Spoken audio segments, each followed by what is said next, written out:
Hello friends, today I want to teach you how to implement Google in-app payment into your apps and monetize your applications. First of all, we have to add the billing library to our project. So go to your build Gradle for the app and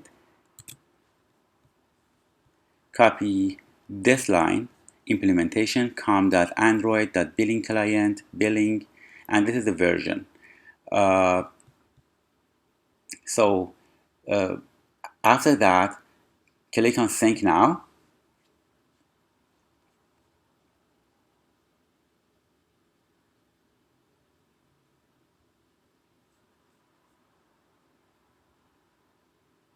Okay, everything is ready. Okay, we have an activity, main activity, and the corresponding layout is main activity. I just added a button. So the ID is BTM buy, the text is buy. When the user clicks on this button, the Google in-app billing dialog will pop up and the user can purchase the item, the product. For this application, we should create some products. So in your Google Play console, go to Store Presence, scroll down in in-app products. You can put and you can create your products or subscriptions or rewarded products. For this video, I want to teach you how to create products. I mean, one-time products. The user has to pay just once. So manage products, create product. So we should assign a unique ID for this product. For example, we can say my test product. Title can be, for example, ad-free product. If the user buys this product, he can enjoy the ad-free version of your product. Descriptions: remove ads from the app. Make sure that you click on active to make it active, and you have to add a price for that. For example, I add 1.5 Canadian dollar, and here you can see, for example, that would be 0.99 or 99 cents in USD in Bahrain or any other countries. Apply and then say save. So the product was my test product. Yeah, this one. My test product.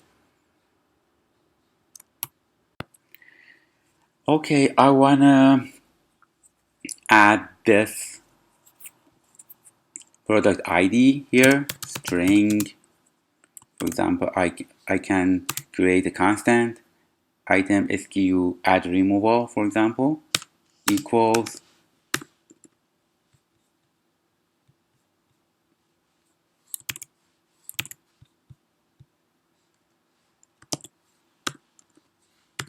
my test product. Okay, our activity should implement purchase updated listener. Okay, so we have to implement some methods on purchase updated. Okay. Okay. We have to create billing client, and then create a billing client. So billing client equals billing client dot new builder. It requires the context domain activity dot this set listener this and build. Then we have to start connection. What it requires is a billing client state listener. So new billing client state listener. This is the finished. This is the service billing service disconnected. So here we can say if response code equals billing client dot billing response dot OK. It shows that the connection was successfully established. So we can create a toast and saying that successfully connected to the client, billing client actually.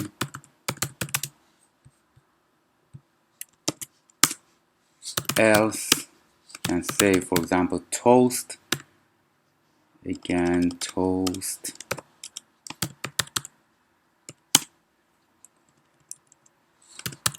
fail to connect to the billing client. Okay, and if on billing service disconnected, it showed that service was disconnected for any reason. So we can say that disconnected from the client.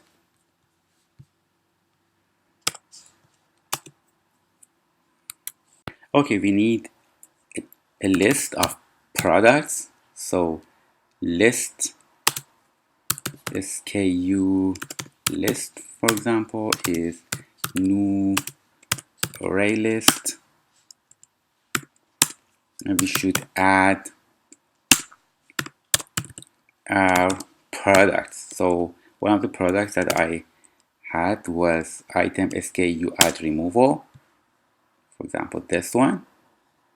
If you have any other products, like suppose that you have other products, you can say another product that you created in Google Console, but for now we don't need that because we have only one product. SKU detailed params dot builder. We're creating the parameters equals SKU details params dot new builder. So for this params, we should set SKU list. It's exactly the SKU list that we created, the list of products, and then set type for this one. That would be billing client dot set SKU type dot INAPP. For this type of products, we are using INAPP, but for subscriptions, we have to use subs. So INAPPs. So their parameters are ready. Now we should query the products. Query SKU details products. What it requires the params and SKU details response listener. KU details response listener. Yeah, that one. For this one, we have to say built, but it was not built yet. If SKU details list is not null and response code is billing client dot billing response dot OK. Now we can get information about the products. So we can say for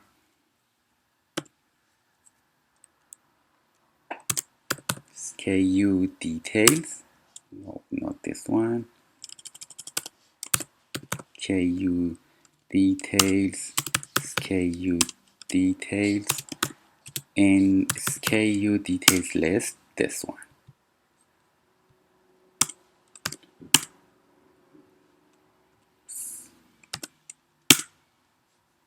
For example, we can get the price is SKU detail list dot get price. The price is a string, is not a number here. Everything here is in the format of a string. Or if you want to get, for example, get type, get SKU, get description, or any other information, you can get it here and save it somewhere. We don't want to use this price right now, so leave it as it is. Now we want to add a click handler for the button.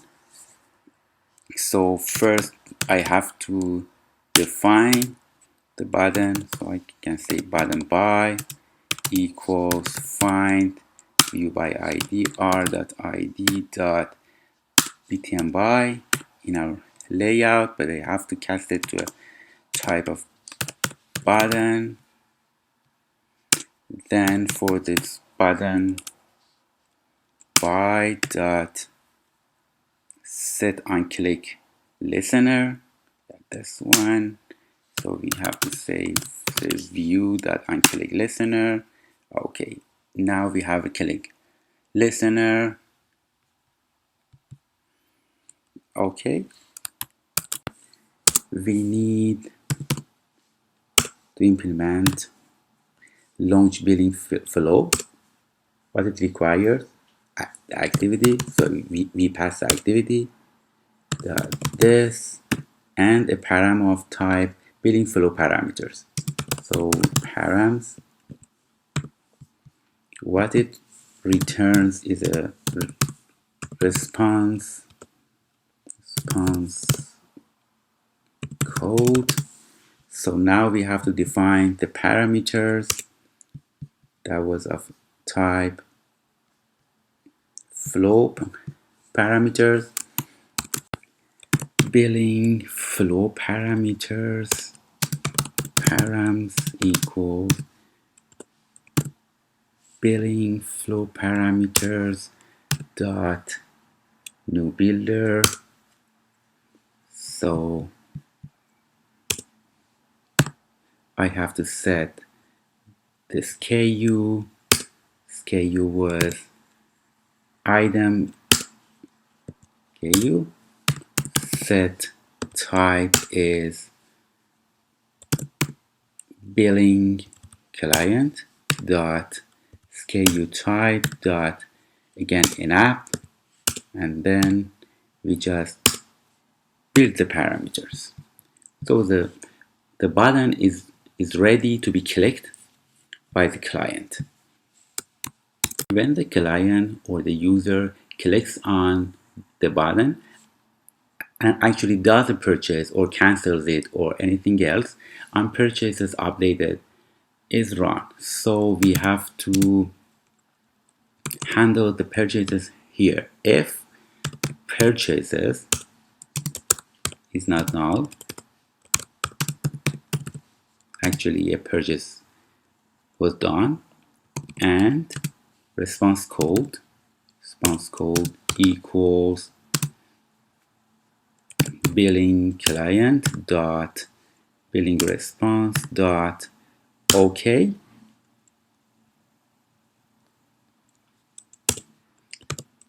We want to do something for that, else if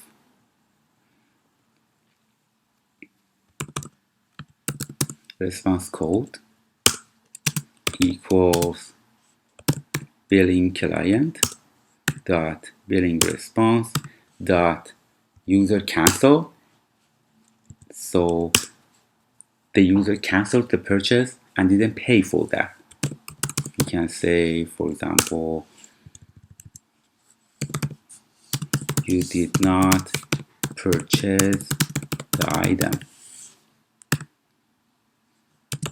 Please try again to enjoy premium account. Okay. If else, if response code equals billing response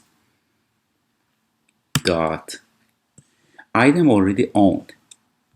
Sometimes the user has already purchased the item and wants to use it on some other device. In that case, item already owned, so he should not be charged. In that case, we can say toast. You are already a premium member and I can disable the button because I don't want the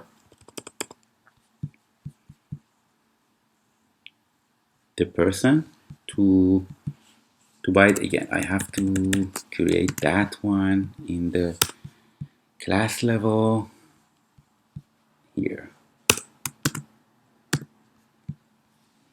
Okay, in order to be able to access it from everywhere. So btn buy dot set enable false. Okay, now we should do the actual purchase part. So for every purchase, every product that is purchased, I have to do something. So for every purchase, the variable can be purchased from this list. Okay, for example, I wanna handle purchase and I pass the purchase. Okay, handle, I can use the built-in facilities of the Android Studio, create method. So that is the method. Okay, I can say if purchase dot get SKU. SKU is actually the product ID. So it's actually the one that we created. This one. This one, my test product. It's actually this one. In this case, I can say, for example, now you are now you are a premium member and can enjoy the ad-free app.